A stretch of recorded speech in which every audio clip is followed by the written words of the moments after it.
Habang nagtuturo sa preschool at nagtatrabaho sa isang production company, pinangarap ni Dina na maging parte ng CBN Asia.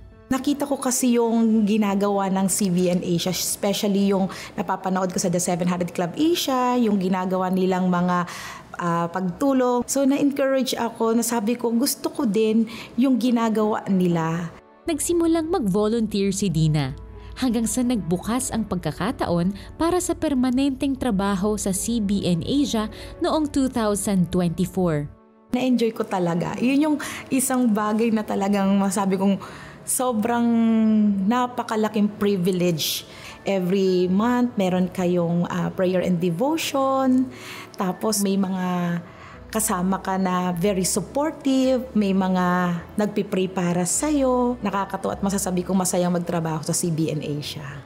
Sa isang pagtitipon ng lahat ng empleyado, nangusap ang Panginoon sa kanya sa pamamagitan ng mensahe ng guest speaker na si Maloy Salumbides, isang radio broadcaster.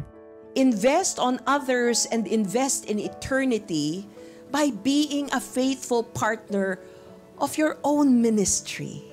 Nung narinig ko yon, talagang tumama siya sa puso ko. Kasi sabi ko, oo nga no, parang part ako ng CBN Asia. Nakikita mo, napapanood mo na may mga tao na tumutulong, nagdo-donate, at nakikita mo yung joy nila. Why not ako bilang isang empleyado ay maging part ng giving? Pero syempre hindi madali. Lalo na kung bumubulaga sa'yo everyday, yung mga expenses mo, yung mga dapat mong bayaran. Kahit gusto ko, nagkakaroon ako minsan ng worry na paano pag binigay ko to? Paano pag nag-donate ako? Parang ano yun naman yung sa akin? Parang baka mamaya magkulang ako. Ang kanyang takot na magkulang sa pera ay bunga ng pangambang baka maulit ang dating problemang pinansyal.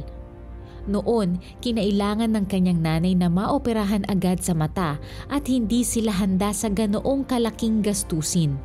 Ayoko nang maranasan yon na parang hindi namin alam kung saan namin kukunin yung mga pangangailangan na yon ng nanay ko. So as much as possible talaga, kahit papaano, monthly may naitatabi na kami. Kasi nga hindi na namin gugustuhin pa na maulit yung gano'n na pagdating sa mga emergency, wala kaming hawak. Naipagamot noon ang nanay ni Dina.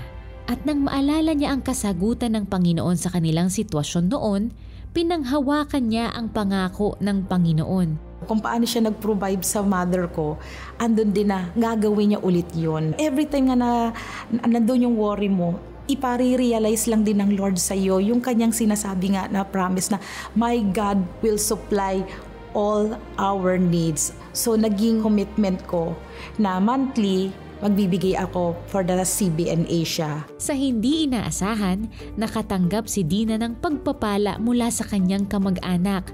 Sapat upang magamit niya para sa kanyang pagpunta sa Japan upang dumalo sa kasal ng kanyang pinsan. Nagulat ako doon sa amount na natanggap ko. Hindi ko ina-expect na ganun siya kalaki. Lord, thank you kasi yung blessing. Thank you Lord dahil talagang na-enjoy ko. Patuloy na dumaloy ang pagpapala sa buhay ni Dina hanggang sa siya mismo ay naging tulay upang suportahan ang kanyang kapatid sa isang mission trip. Nais lang talaga din ng Lord na ako na tumatanggap din talaga ng pagpapala, maging blessing din para sa iba. Kung hindi siguro ako sumunod sa Panginoong Diyos, hindi ko rin makikita yung miracle na na gagawin niya sa akin. Napatunayan ni Dina na tumutupad ang Diyos sa kanyang mga pangako.